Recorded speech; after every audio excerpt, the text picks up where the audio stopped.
Assalamualaikum students, welcome back to your channel Gohar Helping Hand mathematics class 9 exercise number 1.3। आज हमने करना है question number 6। पढ़ते हैं question. The sum of the age of father and son is 72 years. एक बाप और उसके बेटे दोनों की उम्र को जब मिला लें तो उसका मजमुआ है 72 साल। 6 ईयर्स अगो, 6 साल पहले, the father's age was 2 times the age of the son. 6 साल पहले जो बेटे की एज थी ना, उससे डबल थी फादर की age. What was son's age 6 year ago. 6 साल पहले बेटे की एज क्या है, आप जवाब बताएं। इसको हम इक्वेशन बना के क्वेश्चन को सॉल्व करेंगे। सबसे पहले हम जो हमें डेटा प्रोवाइड किया गया वो लिखते हैं। हमें डेटा सिर्फ ये दिया गया है कि एक फादर है और एक सन, और उन दोनों की एज हमें फाइंड करने का कहा गया है। सबसे पहले हम लिखते हैं age of son is equal. अब हमें नहीं पता, जो चीज़ हमें मैथ में नहीं पता होती हम उसको फर्ज कर लेते हैं कि वो एक्स है। तो इसी तरह हमने फर्ज कर लिया कि age of son is equal X. अब हम फर्ज करेंगे age of father is equal Y. Math का आपको रूल पता है ना, जो चीज़ आपको क्वेश्चन में प्रोवाइड ना की उससे आप एक्स वाई या ए बी सी डी के अंदर फर्ज कर लेते हैं, लेट कर लेते हैं। तो यहाँ लिखेंगे लेट, यानी कि हमने फर्ज किया है एज ऑफ सन जो है वो एक्स है और एज ऑफ फादर जो है वाई है। अब अगर उन्होंने हमें स्टेटमेंट के थ्रू बताया है कि उन दोनों का सम जो है वो 72 के बराबर है, तो सम का मतलब होता है मैथ में प्लस, तो यहाँ लिखेंगे X plus Y is equals to 72।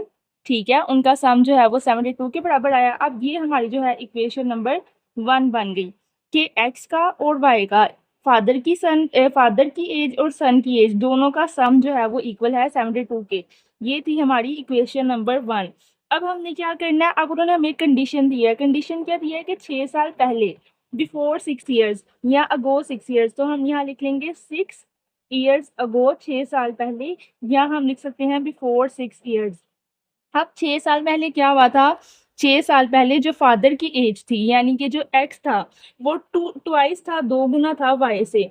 तो 2x जो है वो इज इक्वल था वाई के। 6 साल पहले 2x इज इक्वल था वाई के। फादर की एज का डबल था सन की एज। वही हमने लिख लिया इसको मैथमेटिकल फॉर्म में कि 2x is equals to Y आ गया।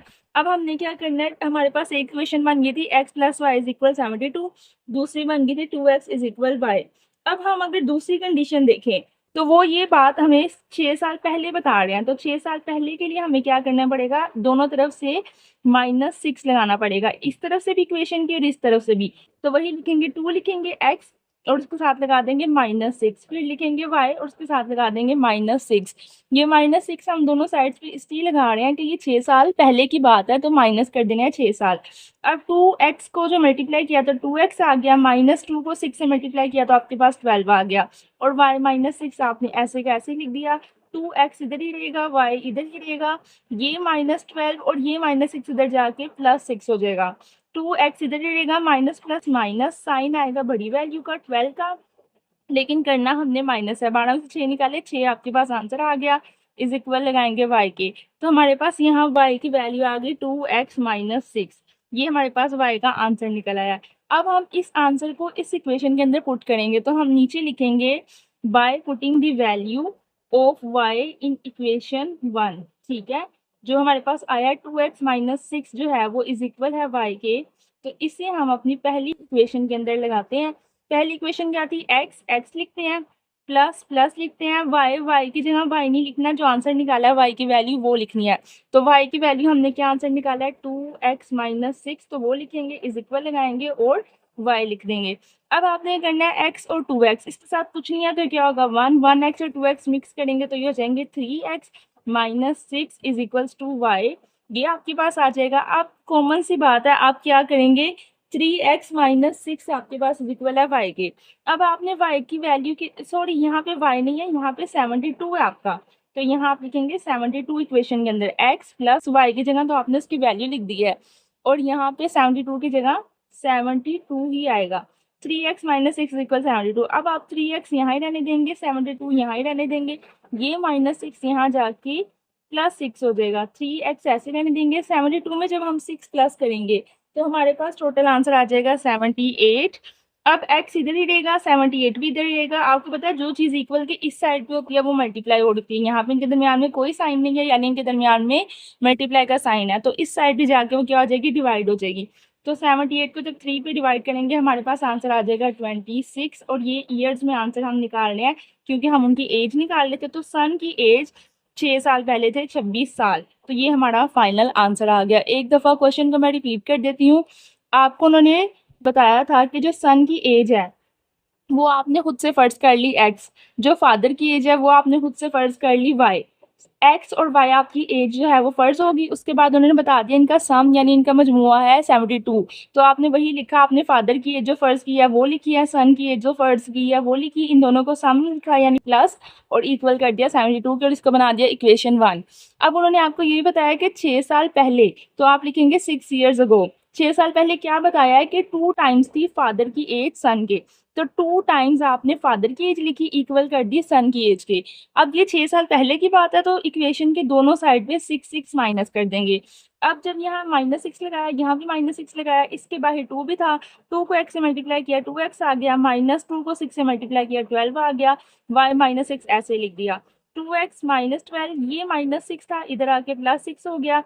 12 में से 6 निकाले, 6 आंसर आया, लेकिन क्योंकि बड़ी रकम के साथ माइनस का साइन था इसलिए यहाँ पे माइनस का साइन आएगा। 12 और 6 में से बड़ी वैल्यू 12 है ना, तो उसके साथ जो साइन होगा वही यहाँ पे लगाएंगे। अब 2x -6 जो है ना वो y का आंसर आ गया, y की वैल्यू आपके पास आ गई। अब आपने इस वैल्यू को लिखना है इस इक्वेशन में y की जगह। तो आपने लिखा by putting the value of y in equation 1। अगर उर्दू मीडियम वाले हैं वो लिखेंगे एक इक्वेशन 1 में y की जगह उसकी कीमत लगाने से। अब आपने y की जगह क्या लिखा, x की जगह तो आपने x ही लिख दिया जो है, ठीक है, प्लस की जगह प्लस ही लिख दिया। इस y की जगह आपने y नहीं लिखना, जो आंसर आया वो लिखना है। 2x -6 वो लिख दिया, इज इक्वल लगाया, जो 72 था वो 72 लिख दिया, x भी ऐसे ही लिखा, 72 भी ऐसे ही लिखा, सिर्फ y की जगह जो आंसर आया वो लिखा। अब आपने इस x के साथ कुछ नहीं था तो 1 होगा, ऑब्वियसली बात है। 1x और 2x प्लस ये 3x हो गया, -6 इधर ही रहा, 72 इधर ही रहा, 3x भी इधर ही रहा, 72 भी इधर ही रहा, ये -6 था उधर जाके +6 हो गया। 72 और 6 को आपने प्लस किया, 78 आ गया। जो वर्ड इधर होता है वो मल्टीप्लाई हो जाता है, उसका रूल क्या होता है, उधर जाके डिवाइड कर देते हैं इक्वल की दूसरी साइड पे। तो x equal 78/3, x equal 26 years आ गया आपका आंसर। अब हम करेंगे क्वेश्चन नंबर 8 और लास्ट क्वेश्चन। इसके बाद हमारी ये वाली एक्सरसाइज कंप्लीट हो जाएगी। सारे क्वेश्चन आपको करवा दिए गए हैं, प्लेलिस्ट चैनल के ऊपर पड़ी हुई है। जो क्वेश्चन आपको नहीं समझ आता रिवाइज करना है जाके देख सकते हैं आप। क्वेश्चन पढ़ लेते हैं। The annual income of Tayyab is ₹9,60,000 while the expended amount is ₹1,30,000। आपके पास तैयब है, उसकी सालाना इनकम इतनी है, लेकिन अगर बढ़ा दी जाए तो वो इतनी भी बन जाती है 1,30,000। उसके ऊपर कितना टैक्स अप्लाई होगा? अगर टैक्स हमने हर किसी पे 0.75% लगाना है तो इनकम के लिहाज से उस पर कितना टैक्स अप्लाई होगा ये हमने देखना है क्वेश्चन के अंदर। पहले हमें जो डेटा दिया गया हम वो लिख लेते हैं। डेटे के अंदर उन्होंने हमें 2 चीज़ें बताई हैं। एक बताई है एनुअल इनकम यानी कि सालाना तनख्वाह उसकी कितनी बताई है, 9,60,000। हम यहाँ लिख लेते हैं 960,000। उसके बाद उन्होंने हमें एक्सपेंडेड इनकम बताई है जो उसकी ऐड करके बन जाती है या बढ़ा दी गई है। एक्सपेंडेड इनकम लिखेंगे। एक्सपेंडेड इनकम आपके पास आई है 1,30,000, आपने वो लगा दी। उसके बाद आपने इन दोनों में से टोटल इनकम निकालनी है कि अगर हम उसकी पूरी तनख्वाह क्या है। अभी तो आपको 2 हिस्सों में बताइए ना उसकी सैलरी, एक एक्सपेंडेड और एक एनुअल। अगर दोनों को ऐड करें तो टोटल इनकम बनेगी 960,000 प्लस 130,000। तो आपके पास अगर आप कैलकुलेटर में इन दोनों को भी प्लस करते हैं आ जाएगा 8,30,000। ठीक है, तो आप यहाँ पे लिख लें। ठीक है, सॉरी 83 था, 83 लाख 183 और उसके बाद आपके पास कैलकुलेटर भी आ रहे हैं 4 0, 1 2 3 4, वो आपने लिख ली टोटल इनकम। अब आपने निकालना क्या है, आपने तो टैक्स रेट निकालना है ना। टैक्स रेट आपको बताया पर पर्सन कितना बन रहा है 0.75%। तो आपने कुछ नहीं करना, जो उसकी इनकम आई है 83 लाख, ठीक है, या जो भी, अगर 9,60,000 है और 1,30,000 है, आप इसको कर लें जो भी आपके पास आता है, प्लस किया इसको, सॉरी मल्टीप्लाई लगाया और 0.75 की जगह आपने लिखा 75 ओवर पॉइंट की जगह लगा दिया 1 और 2 0 यानी कि 100। तो अब आप अगर इनको कैलकुलेट करेंगे कैलकुलेटर के ऊपर तो आपके पास आंसर आ जाएगा 6.225 रुपीज़। और यहाँ पे ना मेरे पास अभी कैलकुलेटर अवेलेबल नहीं, मुझे डाउट है कि ये इनकम मेरी कहीं कोई डिजिट मिस तो नहीं हो रहा। आप कैलकुलेट करके कमेंट सेक्शन के अंदर बताएं कि जब हम इनको प्लस कर रहे हैं यही आंसर आ रहे हैं या चेंज आ रहा है, लेकिन टोटल आंसर आपका यही आएगा। तो छोटा-सा क्वेश्चन था, कुछ नहीं किया आपने, सिर्फ़ उसकी दोनों इनकम को एक्सपेंडेड और एनुअल को प्लस किया। जो आंसर आया उसको 75/100 से कैलकुलेट किया और टोटल आंसर निकाल लिया। आज यहाँ पे हमारी होती है एक्सरसाइज़ नंबर 1.3 कंप्लीट।